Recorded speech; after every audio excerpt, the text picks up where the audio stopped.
At the 2015 general election, Ukip polled nearly 4 million votes, securing 12.9% of the votes cast, which pushed the Liberal Democrats into fourth place and sent a shockwave through Britain's political system. But 2 years on and Ukip appears to have lost its mojo.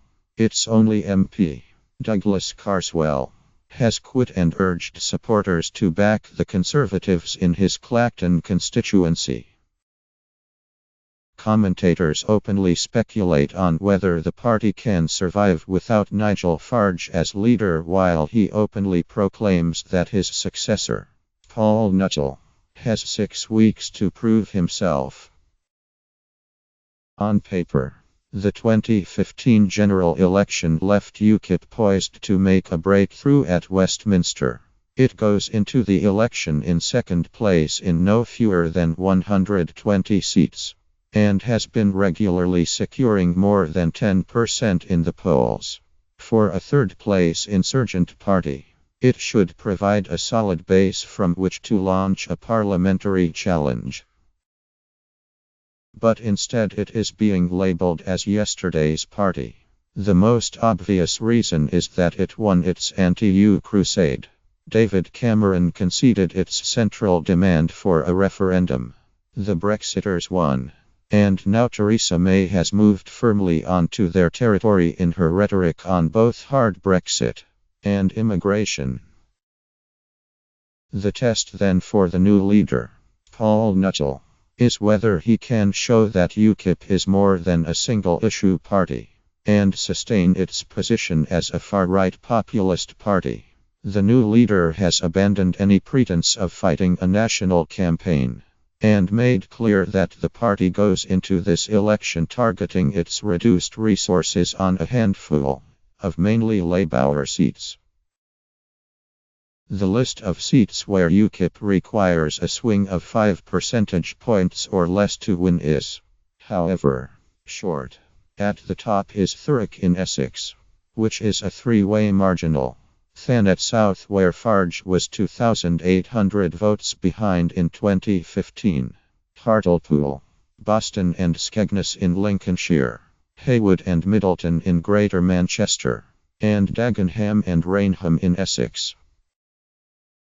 But as the strong rising Tory tide has left Ukip becalmed, it must now be assumed that the Tory-held targets of Thurrock, Thanet South and Boston and Skegness are now likely to be harder, not easier to win. That leaves the Labour seats of Hartlepool, Heywood and Middleton and Dagenham and Rainham firmly in Nuttall's sights. The problem for Ukip's strategy of targeting Labour seats is that it has already been tested and found wanting. Nuttall was roundly defeated in the Stoke-on-Trent Central by-election in February. Nuttall described the Stoke seat, the 12th on their current target list, as the capital of Brexit because of its high leave vote, despite all the factors apparently in their favour. The pro-Remain Labour candidate, Gareth Snell, saw off Nuttall easily. The failure fueled the existential crisis inside Ukip. The election broadcasting rules will mean that the party will get a lot more airtime during the campaign, and the exposure may help stem the decline in the Ukip vote. Polling analysis shows that for every former Labour voter the party attracted between 2010 and 2015, it gained 4 ex-Conservative voters. But it must now be assumed that a large chunk of what Boris Johnson once described as a lost tribe of Conservatives will now return to the party. May's decision to call the snap election appears to show that process is already underway. Anthony Wells of Ukip Polling Report says the first 2 polls taken since the announcement show Ukip's support dropping sharply to just 7%, their lowest level since 2013. It looks distinctly as if an actual election being called has led to some people who were saying they would have voted Ukip switching to the Tories. Perhaps it's the sudden difference between a theoretical election that could be 3 years away and thinking about what they might do in an election just 7 weeks away, said Wells.